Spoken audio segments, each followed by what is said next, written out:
الحمد لله رب العالمين والصلاة والسلام على رسوله الكريم محمد عليه أفضل الصلاة والتسليم وعلى من سار على نهجه واستنى بسنته ودعا بدعوته إلى يوم الدين. اللهم علمنا ما ينفعنا وانفعنا بما علمتنا وزدنا علما وهدى. waxaynu ku soo dhex jirnay duruustii taxanaha ahayd sharaxa kitaabka abi shujaac. darsigii ugu dambeeyey waxaynu ka soo hadalnay soonka dadka aynu nidhi waa asxaabu lacdaar oo soonka aan laga doonayn in ay markaa soomaan iyo waxyaabaha ku waajibaya ee laga doonayo. gabadhii nuujinaysay ama xaamilka ahayd waxaynu soo sheegnay sheekhii ama qofkii waayeelka ahaa ayaynu soo sheegnay. qofkii musaafirka ahaa ee safar dheer safrayey ayaynu isna soo tilmaanay. darsigeenna in sha allah waxaynu ka bilaabi doonaa faslun fi axkaami اlictikaaf. axkaamta ictikaafka ayaynu ka hadlaynaa. ictikaaf waxaa la yidhaahdaa qofku in uu ugu nagaado masjid wakti inuu ugu nagaado qasadka iyo hadafka uu ugu nagaanayaana ay tahay hadaf tacabudi ah, inuu ilaahay subxaanahu wa tacaala caabudo oo markaa uu ka go-o adduunkii bannaanka ka ahaa masjidka. culimadu waxa ay ku kala aragti duwan yihiin masaajidkeebuu ku ansaxayaa ictikaafku. culimada qeyb ka midii waxay leeyihiin ictikaafku waxa uu ku ansaxayaa saddexda masaajid ee nebigu salawaatu rabbi wasalaamuhu calayhi uu tilmaamay laa tushaddu alrixaalu ilaa ilaa halaathati masaajid. saddex masjid mooye masaajidada kale looma safri karo oo looma xidhxidhan karo. masjidii haada walmasjid alxaraam wa almasjid alaqsa. saddexdaa masaajid ayay culimmada qeybtood tilmaamayaan in ictikaafku uu ku ansaxayo. culimmada intooda badanina waxay leeyihiin maya, masaajid kasta oo jamaacada iyo jumcaha lagu oogo oo masjiduljaamic ah, masjid dadka kulmiya jumca iyo jamaacadana lagu oogo, ictikaafka waa lagu samayn karaa. ictikaafku markaa laba qeybood buu noqonayaa. ictikaaf qofku uu tobanka dambe ee ramadaan ama bisha ramadaanba sameeyo. nabiga sala allahu calayhi wasalam sunnadiisa waxay u badnayd in marka uu soo galo tobankaa dambe ee bisha ramadaan, caaisha waxay tidhi shadda almi'zara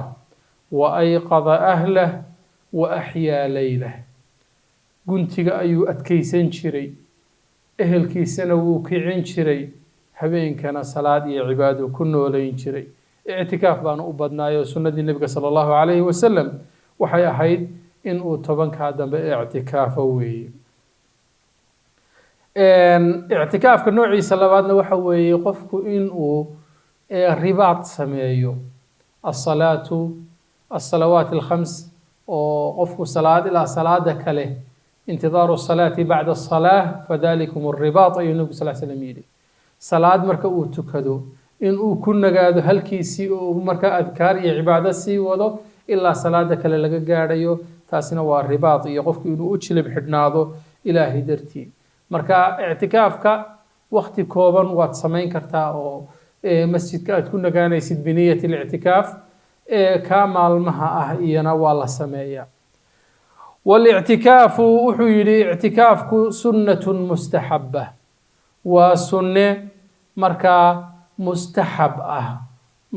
ah oo la jecel yahay low in qofku uu markaa uu la yimaado.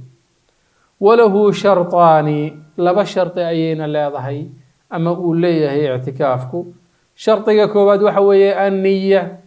qofku inuu la yimaado niyat اlictikaaf, inuu masaajidka ku nagaado in markaa niyadiisu ay tahay. waالsharط الthaani, shardiga labaadna waxa weeye allubthu fi lmasjid, masaajidka inuu ku nagaado. waayo ilaahay subxaanahu watacaala ictikaafka marka uu qur-aanka kaga hadlayay wa antum caakifuuna fi lmasaajid baa la yidhi idinka oo ku ictikaafaya oo markaa fadhiya masaajidada idinka oo fadhiya culimmadu waxay leeyihiin fi lmasaajid lafdigaasi waa caam masaajid kastana wuu soo gelayaa kumana koobna saddexda masaajid ee la tilmaamay sheekhu intii uu kitaabka soo waday soonkii hore uu inoo soo tilmaamay siyaamu tatawuc kamuu soo hadlin siyaamu tatawuc soonkii sunnaha ahaa sidii 6dii maalmood ee shawaal yowma carafa in la soomo ayaamulbiidka in la soomo caashuuraa in la soomo kuwaasoo dhan kamuu hadlin kutubta mutawalaadka ah ee markaa aada u faahfaahiya ayaa iyaga loogu tegayaa sidaasuu ictikaafka markiiba uu ku bilaabay weeye walaa yakhruju kama baxayo min alictikaafi ictikaafka uu ku jiro kama baxayo almanduuri qofkii markaa nadar sameeyey ilaa lixaajati linsaan inuu dan bini aadam u baxo mooye sida inuu suuli soo isticmaalayo ama cunto aanu masaajidka dhexdiisa ka helayn inuu intuu doonto markaa uu cuntadii soo cunayo oo soo noqonayo marka xaajat alinsaan waa bini aadamku baahiyaha uu leeyahay aw cudrin ama cudurdaar inuu uga baxo min xaydin in gabadha markaa caadadii ay ku dhacdo oo kale aw nifaasin ama dhiiggii dhalmadu uu yimaado aw maradin ama xanuun qofka inuu ku yimaado laa yumkinu almaqaamu macahu aanu ku nagaan karayn masaajidkii haddii uu xanuunsado inuu dhakhtarka tago isa soo daaweeyo isa soo baadho soo noqdo ma jabinayso ictikaafkiisii ma jabinayso weeye marka daruuro iyo baahi aan markaa laga fursanayn qofku wuu u bixi karaa oo dantiisa wuu u bixi karaa haddii masaajidka uu joogo suuliyadu ay bannaanka ka yihiin suuliyada inuu soo isticmaalo soona noqdo ictikaafkiisii waxba uma dhimayso weeye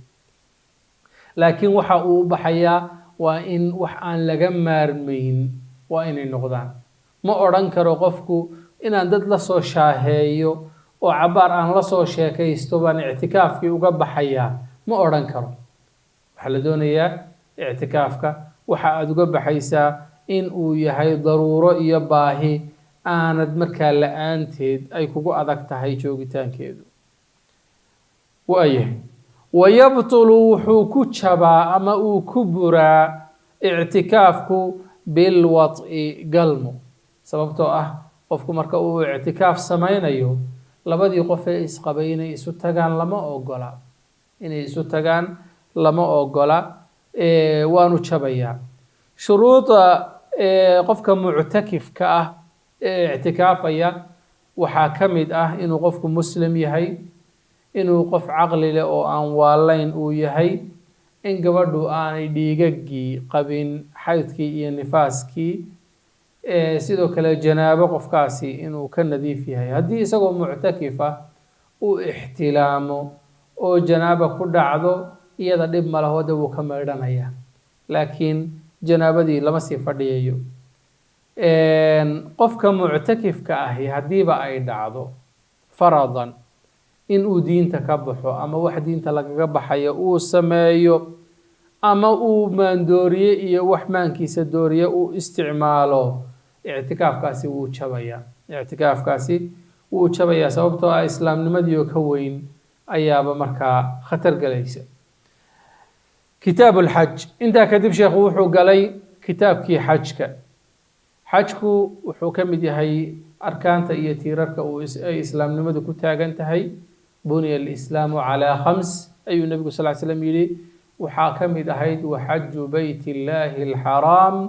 man istataaca ilayhi sabiila qofkii awooda in uu xaramka tago in uu soo xajiyo ayaa ka mid ah 5 tiir ee islaamnimada xajkuna wuxuu ka mid yahay min almacluumi min addiini bidaruura waxyaabaha qofku diinta bidaruura uu garanayo sababtoo ah tiirarka islaamku waa waxyaabaha asaasiyaadka waa islaamnimada qofka وعباده عمرك أوردن هل مر واجبته صلاة وعباده شنشر مالنتي يهبينك واجبته صونكو وعباده سند لأه وسند كيف مر واجبه حجكو زكدو وعباده ينا سند لأه وقفكي marka hanti haysta oo hantidiisu gaadho nisaabkii ay gaadho sanadna ka soo wareego sanadkii hal mar baa laga doonayaa xajku laakiin cumriga bini aadamka oo dhan marra waaxida ayaa laga doonayaa qofkii awood u leh awooduna waa awoodii dhaqaale iyo markaa wixii uu ku safri lahaa qofku kuna soo noqon lahaa ehelkiisa iyo dadkiisuna waxay quudan lahaayeen isna uu quudan lahaa وشرائط وجوب الحج marka sheekhu kama hadlin hal الحج واجب أم لا kama hadlayo sababtoo ah qof waliba uu garanaya wuxuu u galay markiiba uu bilaabay shuruuda uu ku waajibo وشرائط وجوب الحج shuruudaha xajku uu ku waajibo 7 أشياء toddoba arrimood weeye toddoba arrimood qofka marka laga helo ayaa la oranayaa xajkii waajib ayuu kugu yahay kow al-islaam qofku inuu muslim yahay gaalkii xajkii iyo markaa furuuc shariica guud ahaanba waxa weeye waa lagula hadlay oo waa laga doonayaa waana lagu ciqaabi doonaa aakhiro laakiin isagoo aan muslimin haddii uu la yimaado lagama aqbalayo weeye al-islaam baa shardiga koobaad ah labo walbuluuq qofku inuu qaangaadh yahay isagoo oo yar ilmaha la geeyo xajka ama isagoo oo aan markaa gaadhin qaangaadhnimadii gaadhin qofka ilmaha yar ee xajka la geeyo xajkii islaamku kama dhacayo laakiin waa laga aqbalayaa xajkii islaamku kama dhacayo xajka islaamku wuxuu ku waajibayaa qofku marka uu qaangaadh yahay awoodeedina uu leeyahay saddex walcaqlu qofka caqligiisii inuu joogo oo aanu waalayn baa laga doonayaa afar walxuriya qofku inaanu addoon ahayn xor yahay hadduu isagoo addoon ah xajiyo marka uu xorriyadiisa helo xajkii islaamka weli waa laga doonayaa waa inuu la yimaadaa xajku wuu ka asaxayaa addoonnimada oo waa laga aqbalayaa laakiin kama dhacayo xajkii cumrigiisa saarnaa ee islaamnimada ee qofku laga doonayay cimrigiisa hal mar wawujuudu zaadi iyo in la helo saadkii ama sahaydii والراحلة يجاديدكي وتخلية الطريق يودد إني أفرنتهاي انتابا الاستطاعة الاسكويل هذا وغفك إنه أوودو وإنه هرت الساد يصحي وإساقو عنو ومركاكو استعماله انت وحجك كتشرو غفك وإنه هايستا ساد يصحي إهلكي يددكي مركا نفقدو أي واجبك كو أهيدنا wax uu uga tago waa inuu haystaa sidoo kale gaadiid iyo awood markaa dhaqaale oo uu ku safri karo qofku waa inuu haystaa wa takhliyatu tariiq wadadu inay bannaan tahay baa iyana shardi ah oo haddii wadadaba jidgooyooyin yaalaan ama ammaankeedu aanu sugnayn ama haddii uu safro naftiisa markaa khatar la gelinayo waxa weeye xaj lagama doonayo waa inay wadadu wada aamina oo markaasi amaana lagu mari karo waa inay u tahay isaga wujuudu zaad waliba waa hadduu u baahan yahay haddiiba tusaale ahaan la gaadho duruuf ah dadka xujayda oo dhani cidda marka xajka iyo ka mas-uulka ah hadday dhaqaalaha iyo waxay cunayaanba kafaalad qaado dee markaa shardigaasi meesha uu ka baxaya laakiin baahidaasi hadday jirto waana sida hadda waqtigu yahay waxa weeye waa looga baahan yahay wa imkaanu lmasiiri waxa kaloo iyana shardi ah in qofku uu safri karo oo meesha aadi karo imkaan almasiir waxaa loogala jeedaa waqtiga uu dhaqaalahan iyo awoodan helay in waqti ku filan oo uu xajkii ku tegi karo uu ka harhsan yahay haddiiba dhaqaalaha iyo awoodda ah inuu xajiyo haddii uu helay tusaale ahaan iyada oo 2 maalmood ama 3 maalmood xajkii ka harsan tahay aanu intaa ku safri karin oo xajkiiba ku gaari karayn dee laguma lahaanayo weeye waa inuu sanad dambe uun xajiya marka waqti ku filan inuu ku safro waa inuu haystaa sidoo kale ogolaansho waa inuu haystaa haddiiba xajka loo diido markaa fiisihiisiiba waxa weeye dee kuma waajibayo oo markaa lagama doonayo marka waa inuu ogolaansho haystaa tusaale ahaan dowladaha qaybtooda waxaa lagu xidhaa cadad go-an ama tiro go-an yaanan qaybtoodba odhanay dowlad kastaba tiro go-an baa la siiyaa waxaan xasuustaa turkiga dowladdu bakhtiyaa nasiib bay dadka ku kala saartaa oo dadku way soo apply gareeyaan dabeedna bakhtiyaa nasiib baa shaashad weyn loo dhigaa qofka systemku uu doorto ayaa unba xajka tegaya dad baa jira 10 sannadood sanad kasta dalbanayay laakiin aan helayn de qofkaas waxa weeye mar haddii aanu ogolaanshihii haysan waxa weeye laguma laha weeye marka ogolaanshaha uu helo waa inuu la yimaadaa xajkii waa inayna suuragal tahay dee safarkaa iyo ay suuragal tahay oo wax la samayn karo uu yahay marka intaasaa shuruud ah shardiga koowaad waxaynu nidhi waxa weeye qofku inuu muslim yahay ka labaadna waxaynu nidhi inuu qaangaar yahay inuu caqli leeyahay baa 3 ah 4 inuu xor yahay baa 4 ah afartaasi waxa weeye waa shuruud takliif weeye وجود الزاد والراحلة ومن استطاع إليه سبيلا عدي أودا إنه سادكي أما صهيدي يقاديد كينا هايستو ودادو أبنانتهاي سيدو كلنا تجتانك أسورة قليه هايوي وأركان الحج 4 حج كتيرر كيسونا وآفر مركا لليه هي تيرر كيسو تيرر كان لآنتود حجكو ما أصح يوي الأول وحوي الإحرام مع النية qofkii inuu xaj xidho isaga oo niyadiisu ay tahay inuu xajiyo labbayk allahumma xajjan qofku markaa inuu niyeysto inuu xaj xidhanayo laba waxaa ah tiirka labaad walwuquufu inuu istaago bicarafata carafa inuu istaago alwuquuf bicarafa carafa inuu tago waa الحج عرفة أي النبي صلى الله عليه وسلم يقول حجكم هو عرفة لأنتد وحوي حج ما صحيوي سدح وحاء والطواف بالبيت إنه كعبدك طواف أياه شرطك سدحات أما ركنك سدحات كأفرادنا وحوي والسعي إنه أرضو أما أرعليو بين الصفا والمروة labada buurood ee Safa iyo Marwa dhexdooda 7 jeer inuu sameeyo intaasiba waxay ku tusayaan waxa weeye xajka waxyaabaha waajibaadka ama arkaanta ah waxyaabaha tiirarka u ah hore waxaynu u soo marnay shayga tiir hadii la yiraahdo la'aantii ma ansaxayo weey koow waa inuu xajkii soo xidhaa qofku labo waa inuu la yimaadaa waxa weeye carafa istaagideedii tawaafkiina waa inuu la yimaadaa waxa afreeya waxa weeye as-sa'yu bayna as-safa wal marwa culimadu waxay ku daraan oo 5 kaga dhigaan afarta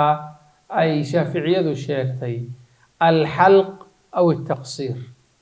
xiirasho ama markaa timagaabin ayaa iyana tiirka shanaad ah oo waxa taxallul qofku inuu ka xalaaloobay ihraamkii tusinaya weey afarta iyo rukniga shanaad ayaa markaa la doonaya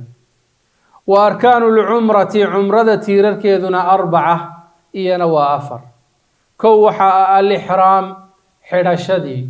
inuu soo xidho oo labbayk allahumma umrah qofku uu niyeysto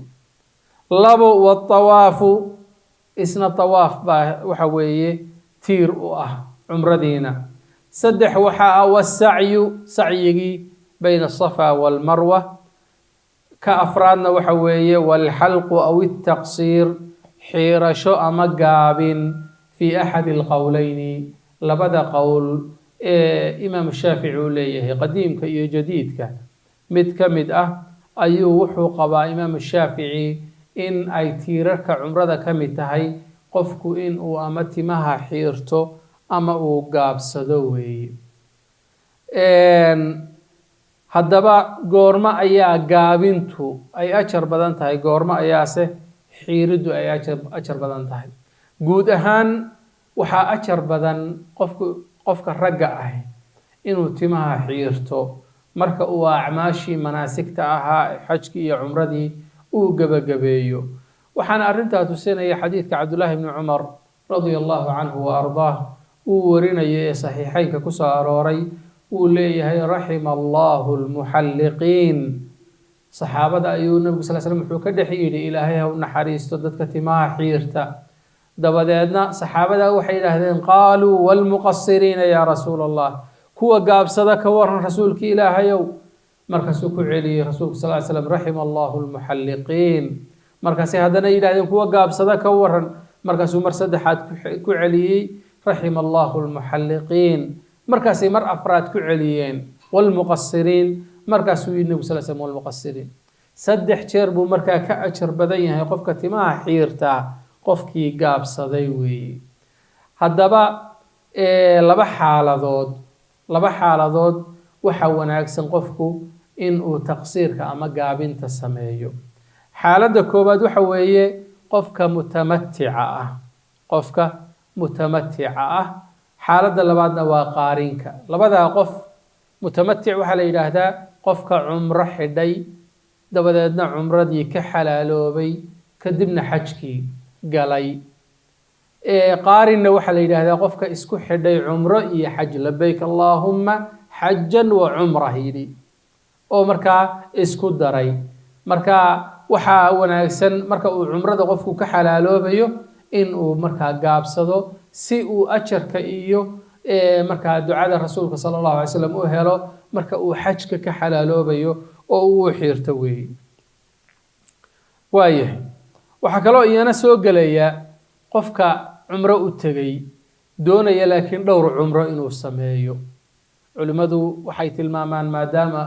mashaqo iyo dhibaato ay ku tahay oo dadku aanay awood u hayn mar kasta inay u yimaadaan cumro madax bannaan, qofka yimaada inuu cumrada sameeyo kadib uu yar baxo oo tanciim masjidu caaisha uu dib uga soo xidho oo cumro kala sameeyo inaanay dhib lahayn. marka qofka 2 cumro oo kala samaynaya, ta horena wuu gaabsanayaa, ta dambena wuu xiiranayaa wey.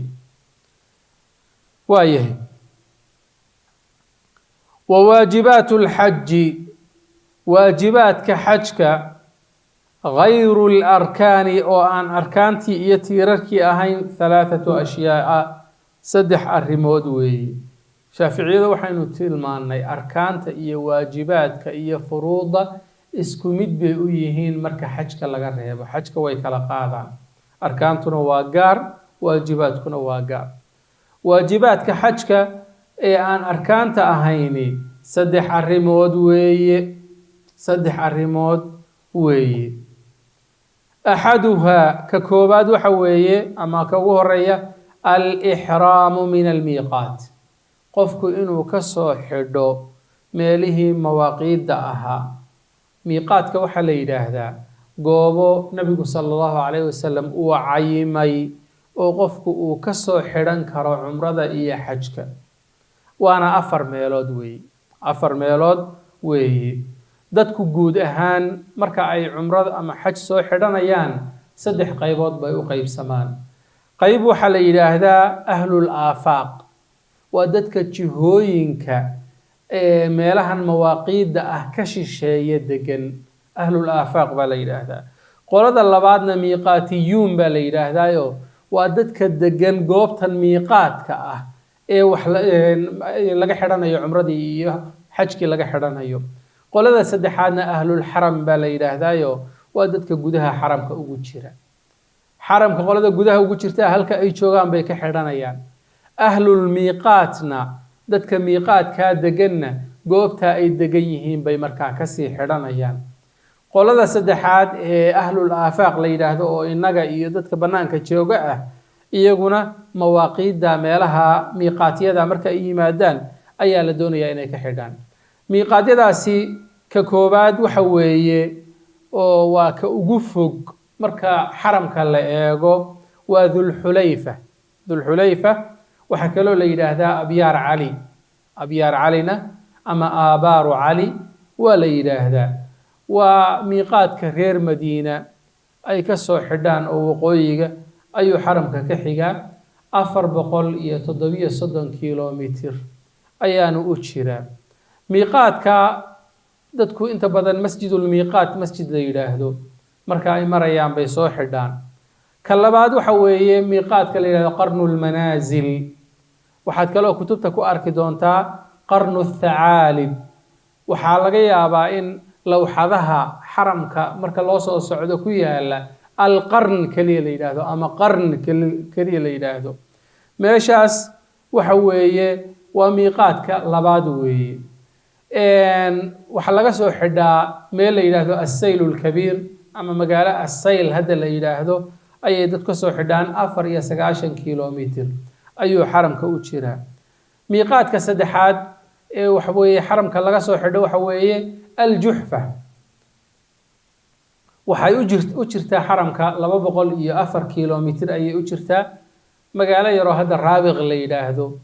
ayaa dadku ay ka soo xidhaan weeye. miiqaadka saddexaad waxa weeye yalamlam. yalamlam oo reer yaman iyo bariga afrika dadka ka imanaya ay ka soo xidhaan weeye. wuxuu u jiraa 94 kilomitir ayuu xaramka u jiraa. daatu cirq miiqaad la yidhaahdo ayaa afreeya. waa miiqaadka reer ciraaq ay ka soo xidhaan 98 kilomitir ayuu u jiraa. haddaba su-aasha isweydiinta leh baa waxay tahay dadka diyaaradaha ku imanaya oo markaa international flightska ku imanaya laba meelood unbay inta badan ka degaan. inay madiine ka degaan iyo inay jiddo ka degaan. weliba jiddaa badan oo madiina ma badna. madiine hadduu ka dego waxa weeye qofku miiqaadkii caadiga ahaayee reer madiine oo dulxulayfa ah ayuu markaa ka soo xidhanayaa. haddii uu ka dego jidda culimmadu waxay isweydiinayaan xagee buu ka xidhanayaa. asalku waxa weeye in diyaaradda lagugu sii sheego miiqaadka marka la marayo, sababtoo ah waxay culimmadu isku hayaan jiddi. horta waxay u dhaxaysaa meesha la yidhaahdo jiddi laba miiqaad bay u dhaxaysaa. yalamlam iyo juxfa ayaa labada dhinac ka xiga. culimmadu waxay isweydiiyaan labada miiqaad miyaa xariiqdoodu martaa jidda mise jiddi xoogaa bay gudaha ku jirtaa oo miiqaadku uu ka yar sarreeya. labada qowlba culimo tilmaamaysa ayaa jirta. waxaa markaa afdal ah oo wanaagsan intaanad jiddo soo gaadhin in diyaaradda lagugu sheego dabadeedna aada miiqaadka aad ka soo xidhatid xajkii iyo cumradii aad ka soo xidhatid weeye. haddii ay dhacdo adiga oo jiddo jooga magaalada gudaheeda jooga in aragtida ah inaad cumro samaysid ay kugu dhalato ama aragtida ah xajka inaad samaysid ay kugu dhalato waxa weeye halkaagaad iyada ka xidhanaysaa. inaad miiqaad bannaan ugu baxdidna uma baahnid weeye. ka kuwaas markaa waa mawaaqiiddii ama miiqaadkii makaaniga ahaa. waxaa jira xajku wuxuu leeyahay miiqaad zamaaniya. miiqaad zamaaniya ayuu leeyahay oo bilaha xajku waa shawaal, dulqicda iyo 10 maalmood ee dilxija. intaasaa xajka loo ogol yahay. miiqaadkiisa zamaaniga ahi waa 2 bilood iyo 10 maalmood ayaa miiqaadkiisa zamaaniga uu noqonayaa. miiqaadka makaaniga ahna waa 4 meelood ee aynu soo sheegnay. ama cumradu iyadu way furan tahay. sanadka oo dhan qofku wuu cumraysan karaa marka laga reebo 3 maalmood oo ayaamul xaj ah. 3 maalmood oo maalmaha xajka ay dadku carafa iyo markaa acmaashii waaweynida xajka samaynayaan marka laga reebo inta oo sanadka oo dhan qofku uu cumraysan karaa wey. waaye waxaan nidhi markaa وواجبات الحج غير الأركان. واجبات كحج أن أركان أهين 3 أشياء 3 الرمود وي. كو وحاء الإحرام من الميقات قفك إنو ميقات ككسو حدو أيا كوة. لبنا وحاء ورمي الجمار الثلاث إن أصدح ذي dhagaxtuur uu la yimaado jamaraadka saddexda ah waxaa la sameeyaa waa jamratu alcaqaba alkubraa walwusطaa wاlsuqraa saddexdaas weeye waxaa la sameeyaa maalmaha waxa weeye saddexda ah ayaamu tashriiqa ah ayaa la sameeyaa maalinta ciidda ka dambeeya saddexdaa maalmood markaa aljimaar الثalaaث inuu la yimaado wاlxalqu inuu timihii xiirto saddexdaana waxaanu nidhi waxa weeye waa waajibaadkii xajka weeye oo aan arkaan ahayn wa sunanu اlxaji sunnooyinka xajku 7 iyana waa 7 kow waxaa ah alifraad qofku ifraad inuu la yimaado ifraad maxaa la yidhaahdaa ifraad waxaa la yidhaahdaa xajkii inuu horreysiiyo oo cumrada uu ka horreysiiyo oo markaa uu xaj keligiis ah uu niyoodo culimmadu waxay u tilmaameen in sunnooyinka iyo waxyaabaha fadliga badan uu ka mid yahay sababtoo ah qofka muqaarinka ah ee xaj iyo cumro markaa wada xidhay iyo qofka mutamatica ah labaduba waxa weeye waxa ay leeyihiin fursad ay intay kaga xalaaloobaan meel dhexe intaanay xajka bilaabin ay markaa wixii aan muxrimka loo ogolayn loo ogolaanayo labadoodabana waxaa laga doonayaa hadyi baa laga doonayaa hadyi ayaa laga doonayaa laakiin qofka ifraadka la yimaada oo xaj kaliya xidha isaga hadyi lagama doonayo iyo inuu xoolo gowraco ama dhiig daadiyo lagama doonayo saasay u yidhahdeen culimmadu wuu fadli badan yahay ifraadku وهو إفرادكنا وحوي تقديم الحج حجك أو لجوه الرئيسي على العمرة عمرة لجوه الرئيسي وي لبا وحاء والتلبية سنة الله بعد وحوي قفك إنه تلبية ليماد لبيك اللهم لبيك لبيك لا شريك لك لبيك إن الحمد والنعمة لك والملك لا شريك لك تلبية دا إنه ليماد وي سدح وحاء وطواف القدوم وحوي طوافكي إما انشها مركا أبوه الرئيسي ويمادو طوافكي وكب لابي إنه ليمادوي طواف القدوم ضدك غير مكة أما أهل الحرم كأه يجا وحوي لقى ما بدونيو سببتو آدي ديغان كي بيدقيهين ما يإيمان ما كمال كلا وقا ما يإيمان لكن ذاتك ويمادة طواف القدوم أي سنة إني ليمادة waxaa saddexeeya walmabiitu qofku inuu ku nagaado oo uu ku seexdo yacni uu ku bariyo bimusdalifata meesha la yidhaahdo musdalifa sida raajixa ah waxa weeye musdalifa in lagu bariyo habeenkii waa waajib ee sunne ma aha wax qofku intuu sameeyo uu isaga tegi kara ma aha waa inuu la yimaadaa hadduu doono saacadna habeenkii ha noqotee waa inuu la yimaadaa waana sida ay culimada muxaqiqiinta ee madhabku ay tilmaamayaan weeye walmabiitu bimina meesha la yidhaahdo mina la yidhaahdana waa inuu iyana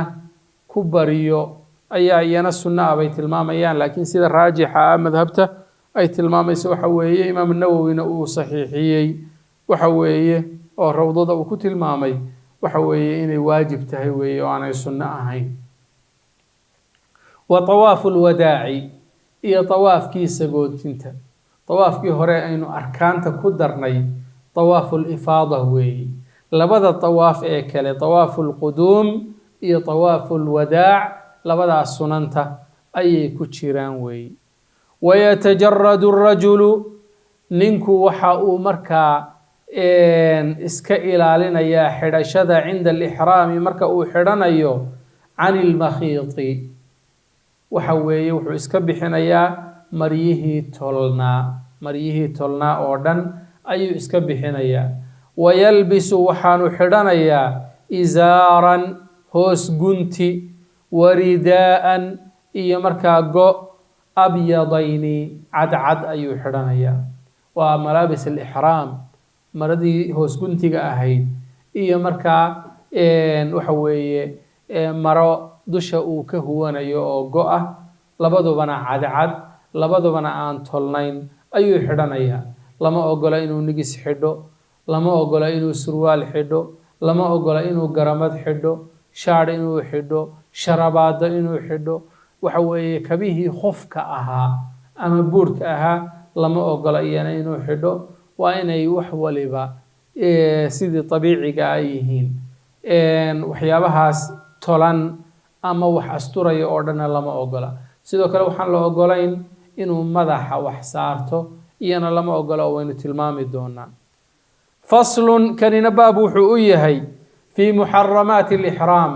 waxyaabaha xaaraanta ka ah qofka muxrimka ah wayaxrumu cala almuxrimi qofka cumro ama xaj xidhay waxaa xaaraan ka ah 10 ashyaa'a 10 arrimood in uu sameeyo xaaraan bay ka yihiin kow waxaa ah lubsu lmakhiiti xidhashada shay tolan xaaraan buu ka yahay shay tolan inuu xidho xaaraan buu ka yahay khamiis ma xidhan karo waxa weeye koofiyad ma xidhan karo khuf ma xidhan karo maro kale oo markaa la tolayna ma xidhan karo weeye labo wa taqtiyatu ra'si madaxa inuu daboolo iyana xaaraan bay ka tahay min arajuli ninka walwajhi haweenaydana wejiga inay daboosho min almar'a haweenaydana wejiga inay daboosho xaaraanka ah oo niqaab ma xidhan karto sidoo kale glovisna ma xidhan karto glovis iyo waxyaabo gacmaha la geliyana ma xidhan karto laakiin iyadu maryaheedii caadiga ahaa ee asturnaa ayay markaa xidhanaysaa oo maro cadcad inay xidhato loogama baahna saddex waxaa ah oo xaaraanka ah wa tarjiilu shacri timaha in la feedho timaha in la shanlaysto iyana xaaraan bay ka yihiin qofka muxrimka ah afar wa xalquhu timaha markaa inuu xiiro iyana xaaraan bay ka tahay shan wa taqliimu ladfaari cidiyaha inuu iska guro ama uu jaro iyana xaaraan bay ka tahay lix watiibi qofku inuu markaa udug iyo waxyaabo udgoon uu marsado xaaraan bay ka yihiin cadarkii lama ogola berfyumkii lama ogola waxaan kaloo iyana la ogolayn saabuunta aad ku maydhanaysid hadday tahay saabuun ur leh saabuun udgoon oo markaa ur leh lama ogola shay kasta oo jidhkaaga ur u samayn kara lama ogola waxaa iyana 7 ah wa qatlu saydi oo xaaraanka ah ugaadha xaramka inuu dilo ma dili karo bal inuu eriyo iyo inuu argagax geliyo ma bannaana 8 waxaa xaaraanka ah wa caqdu nikaaxi inuu markaa xidhiidh guur oo markaa nikaax ah uu sameeyo qofkii inuu gabadh nikaaxsado ama gabadhii markaa la mehersado waa ka xaaraan weeye xitaa ballanqaadkeeda inuu sameeyo ma aha ballanqaadkeeda inuu sameeyo ma aha 9 walwad'u galmadii baa ka xaaraan ah ninka iyo xaaskiisu way israaci karaan cumro way wada tegi karaan xajna way wada samayn karaan laakiin inay isu dhowaadaan lama ogolo weeye 10 waxaa ka ah walmubaasharatu bishahwa labadii qof ee isqabay inay istaataabtaan shahwad iyo dareen dartii isu taataabtaana lama ogola tan dambe ama labada ugu dambeeya dadku way sahladaan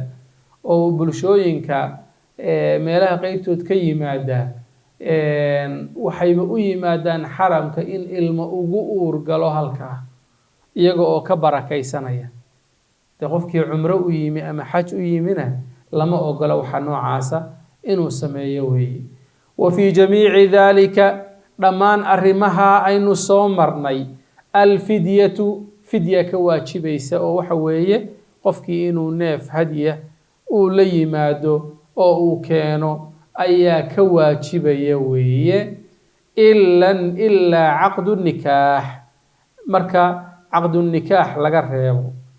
marka nikaax ama meherin إن لا سمي مركا لغا ريبو فإنه لا ينعقد waayo ma mehersamaysoba meherba ma dhici karaba qof muxrimi waxna ma meherin karo isna looma meherin karo waxa weeye meherna kuma dhacayo weeye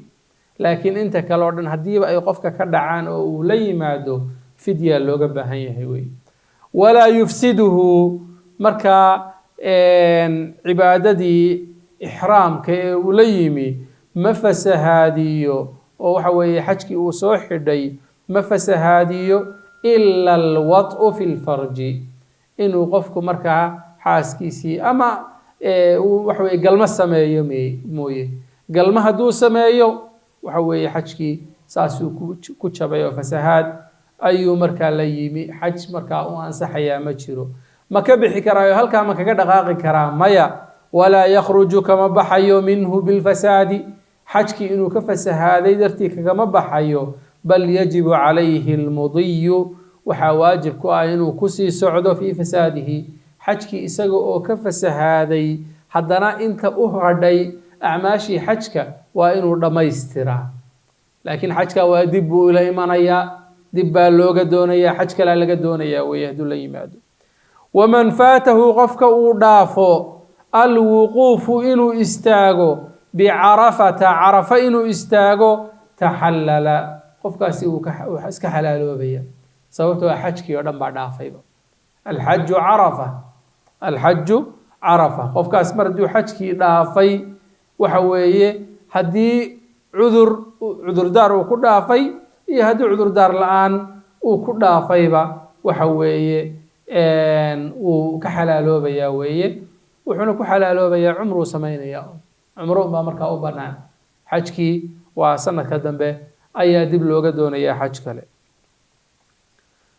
wuxuu yidhi waman faatahu qofka uu dhaafo alwuquufu inuu istaago bicarafata carafa taxallala wuxuu ku xalaaloobayaa bicamali cumra inuu cumro sameeyo wa calayhi alqadaa inuu dib ula yimaado xajkii baa laga doonayaa walhadyu hadyina waa laga doonayaayo dhiig inuu daadiyo oo markaa neef qalo ayaa laga doonayaa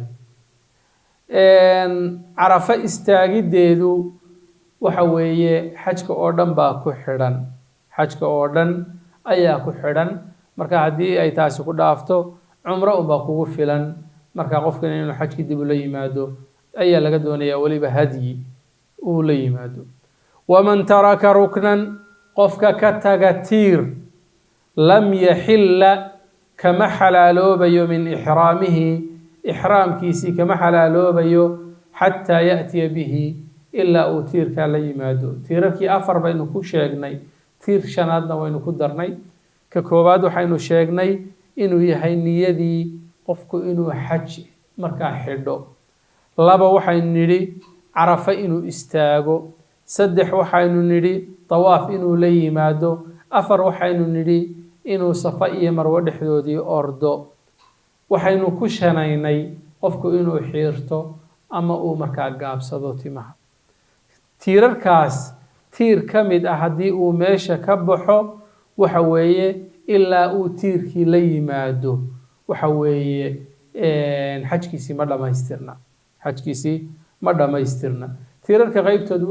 qayb baa waqti kooban leh oo carafa in la istaago waa hal maalin maalintaas hadday ku dhaafto saasay kugu dhaaftay laakiin dee niyat alixraamna haddii aad markii horeba niyadaas aanad la iman waxa weeye kuumaba xidhminba xajba kuuma xidhmin laakiin tawaafka iyo sacyiga iyo xalqiga iyo taqsiirka waxa weeye waa la samayn karaa qofka haddii uu ilaawo waa la baraarujin karaayo wuu samayn karaa waman taraka waajiban qofka ka taga waajib ka mida waajibaadkii xajka waxa weeye lazimahu dam qofkaasi dhiig baa markaa laazimaya qofkaasi waa inuu neef gowraco ayaa looga baahan yahay weeye waajibaadka iyaga saddex baynu kusoo sheegnay waxaynu sheegnay miiqaadkii ama booskii la yidhaaha laga xidho inuu ka xidho haddiiba qofku uu iska soo dhaafo ama aqoon darra ha u geyso ama uu ilowshiyo ha u geeye uu miiqaadkiiba soo dhaafo meesha uu joogo xajkii ka xidhanayaa ama cumradii ka xidhanayaa laakiin neef inuu bireeyo ayaa laga doonayaa qofka saddexdii maalmood dhagax tuurkoodii markaa uu dhaafo oo aan samayn dhagax tuurkaana isna waxa weeye neef inuu gowraco ayaa laga doonayaa qofka xalqigii inuu timihii xiirto ama uu gaabsado markaa uu dhaafo oo aan samaynba waxa weeye isna neef inuu gowraco ayaa laga doonayaa waman taraka sunnatan sunne qofkii ka taga lam yalzamhu bitarkihaa shay ka tegitaankaa uu ka tegay wax markaa isaga laazimaya oo laga doonayaa ma jiraan weeye 7 arrimood baynu soo sheegnay xajkii ifraad inuu la yimaadaynu soo sheegnay labbayk allahumma labbayk in la yidhaahdo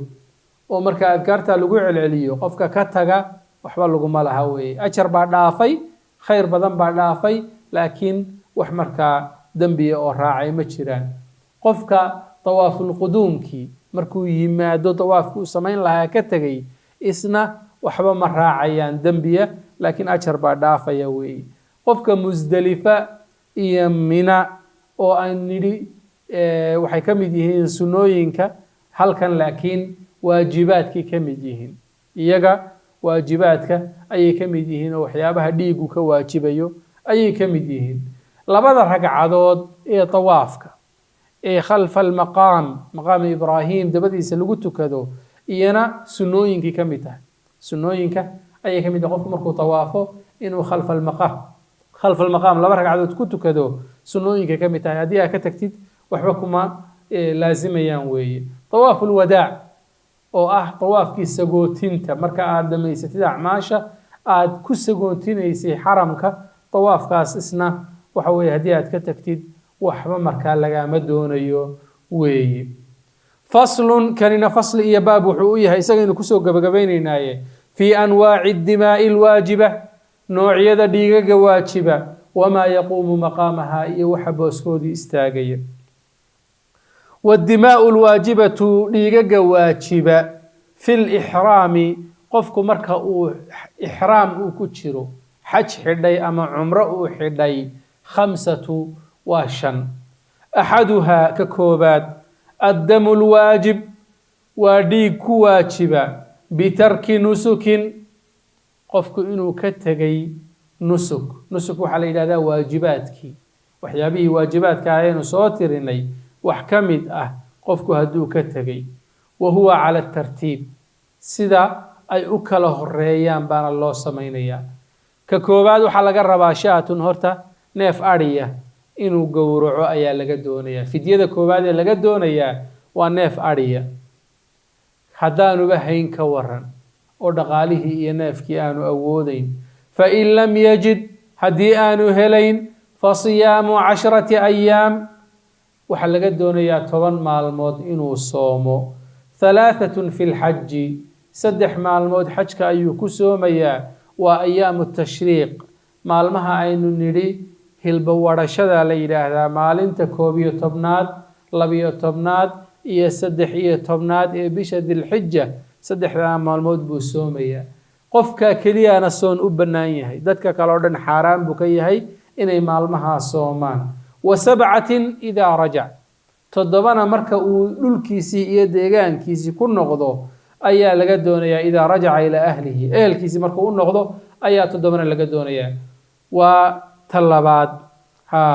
لبدا الرمود حدو تهوري أودو وحوي نيفكو قورعيا حدانو أودين صون كان طبان كمال مود أيا لقدونيا نوع اللباد وحوي والثاني الدم الواجب وديك واجبة بالحلق قفك إنو تمه حيرتي وقت آن لأوران يعني وقت حلالين تا إنو كحلالوبو وحوي عمردي أما حجكي يدو آن لقارن إنو تمه حيرتي أوكالي والترفه قفك إنو مركا إسكرا حيستي سيدا إنو عذردي برفوم يدي أوكالي ومركا سمي إسكبو فيه أما عديه وإسكتشري أما مركا وحيابه نوع هاي الإسكريابي وليمي وهو على التخيير قفك مركا وحلك للدورنسينيا 3 arrimood أيا لك للدورنسينيا كهدب أفضل أيو سمينيا qofka la yimaada inuu timaha xiirto ama markaa tatayub waxyaabihii uduga ahaa uu la yimaado oo uu ismarmariyo dufankii baan iyana la ogolayn oo timihii in la saliidaysto lama ogola mar haddii ixraamka aad ku jirtid waayahay وهو على التخيير وحكلا دورنا يا شاة نيف أريين وقورعو أو أما كلبات أو صوم 3 أيام سدح مع الموت إنو صومو أو أما وحو دورنا يا كسدحات أو التصدق إنو صدقيستو ب3 آصع سدح سوس على 6 مساكين 6 مسكين أوسيو سوسك culimadu waxay ku tilmaameen 2 kiilo iyo badh cuntada la cuna cuntada quutul ghalibka la yiraahdo 2 kiilo iyo badh marka waxa laga doonayaa 2 kiilo iyo badh in aad u qaybisid ama ay 2 kiilo iyo badh inaad siisid yani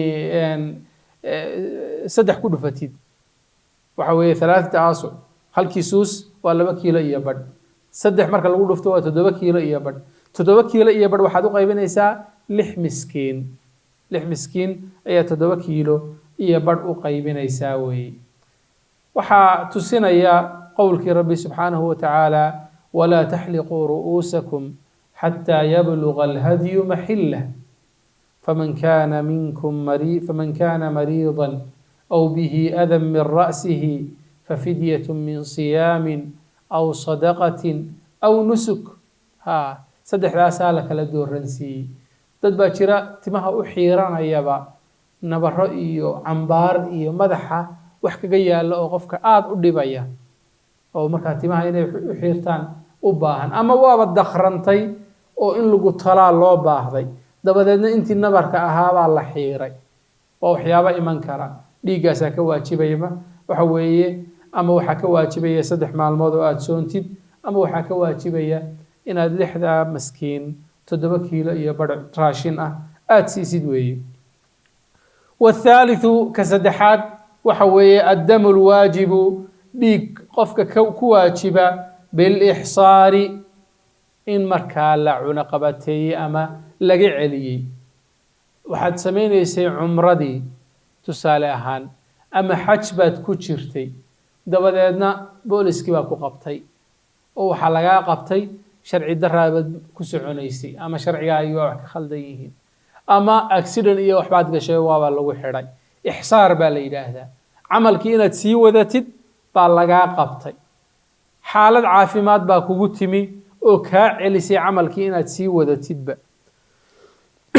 مركا لغاهر استاغو مركا إحصاركا قفكا سيميشا وچوغو أيو كغا حلالو بيا فيتحللو هل كاسو كغا حلالو بيا عمل كي وسمينيي ويهدي شاة وحونا مركا هدي كدغيا نيف اريا ايو مركا بخينيا ديق با ku waajibaya way والرابع culimadu waxay ka soo reebaan qofka yiraahda isagu marka hore niyadiisa ka baqaya in laga hor istaago cibaadada baqdin uu qabay darteed marka niyeysto oo yiraahda ilaahay waxaan xidhay umraan xidhay ama xaj baan xidhay in aan ku xalaaloobo halka la igu qabsado qofka حكم واجبيو أي ليه والرابع كأفرادنا وحوية الدم الواجب وديك واجب بقتل الصيد وقاعد حرم كوحكم إذا إن أدي الشيء أوكل دير أدي الشيء أما سجار أدي الشيء أما وحوية بعيد بأدي الشيء أما قريب أدي الشيء حيوان كي مركا حرم كتشوغي وحكم إذا وقاعدها أي أدي الشيء وهو على التخيير قف كان والك دورنسينيا كان الصيد مما له مثل إن كان الصيد مما له مثل وهدي وحو وقارصدي ويهي وح لمد له سألهن قري هدي آدشي نيف قيلة لقا دونيا بعيد هدي آدشي أما الدمير فرو آدشي وحلقا دونيا نيف لؤة هدي آد سقارو إيو ديرو إيو ديشيد نيف أريا لقا دونيا كورم حيوانات كغيبتود بان لهين وح أدق مبا شمبير هدا ديشيد كورم حوليه عادي ها وح أدق مما لها ها digaag miyaan u dhignaa waaye marka wixii waxa weeye mithli wixii lahaa weeye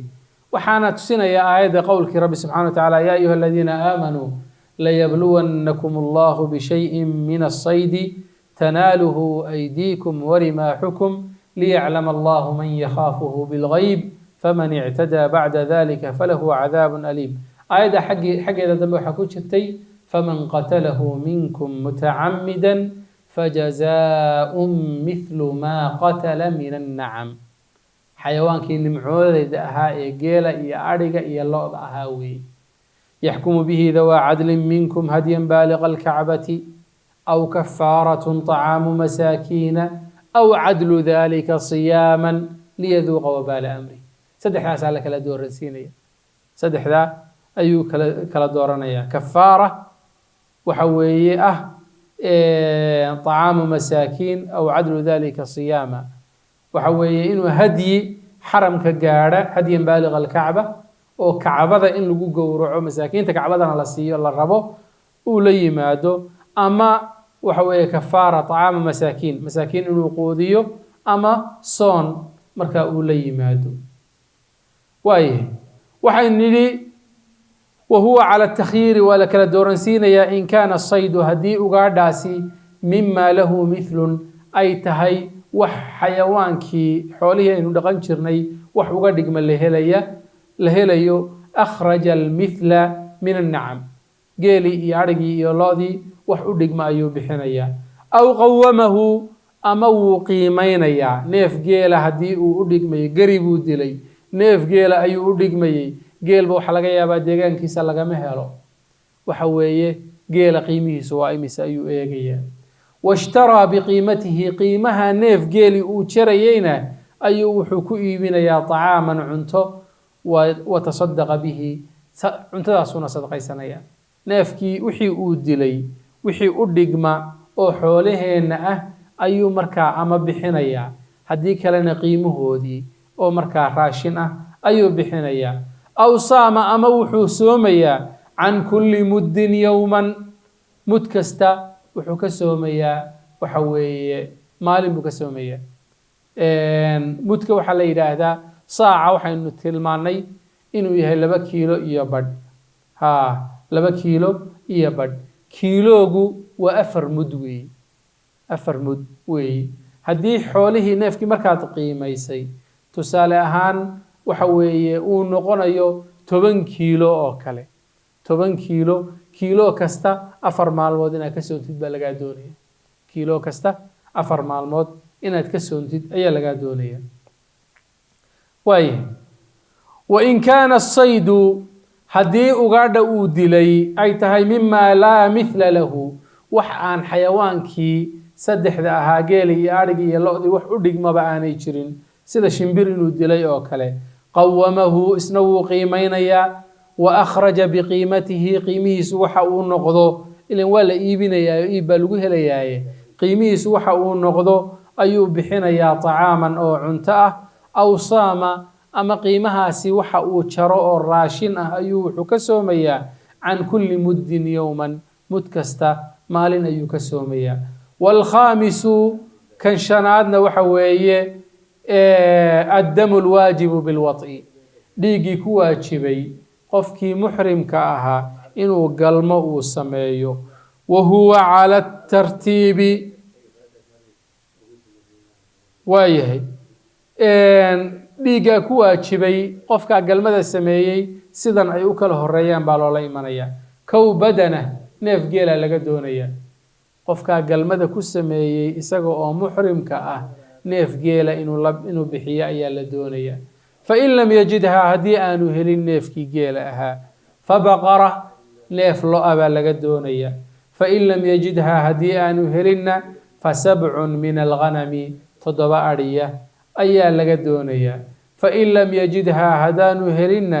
qawama albadanata neefka geela ayuu qiimaynayaa washtaraa biqiimatiha qiimaheedu waxa uu noqdana wuxuu ku iibinayaa طacaaman cunto ama raashin watasadaqa bihi waanu sadaqaysanayaa fain lam yajid haddii aanu intaaba helin saama wuxuu soomayaa can kulli muddin yowman mud kasta maalin ayuu ka soomayaa oo kiiloogii 4 maalmood ayuu ka soomayaa. culimmadu halkaa waxay ka soo qaateen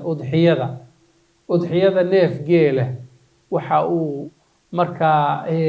ka gudaa 7 qof. neef lo-ana sidoo kale 7 qof buu ka gudaa.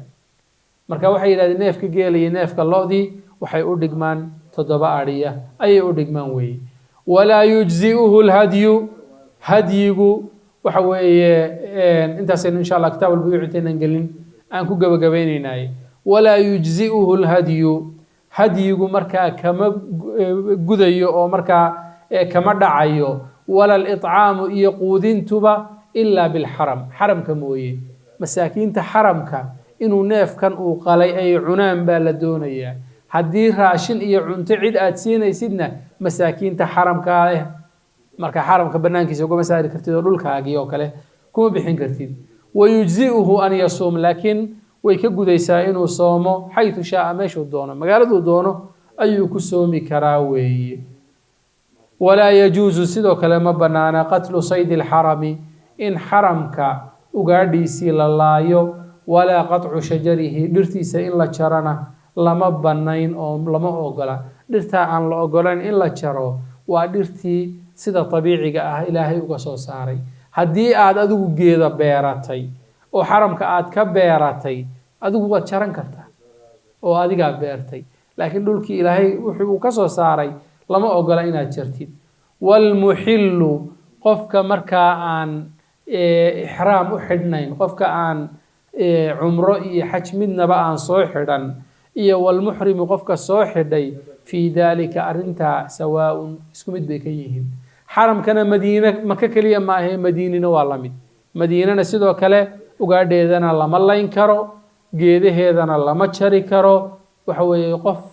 xaram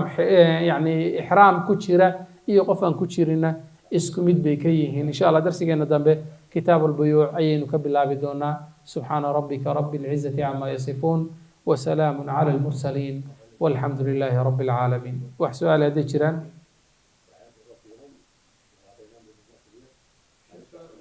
fadal xabiibi.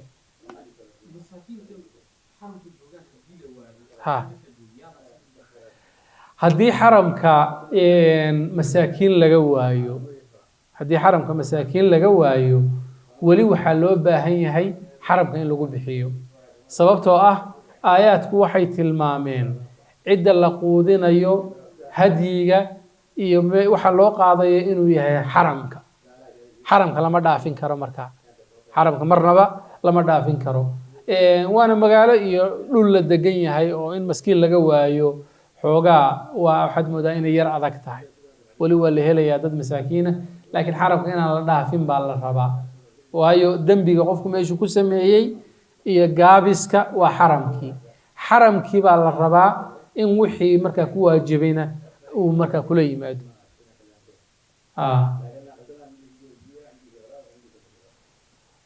waa tahay. jazaakum allahu khayran wsali allahuma wslama calaa sayidina maxamed wcala aalihi wasaxbihi ajmaciin.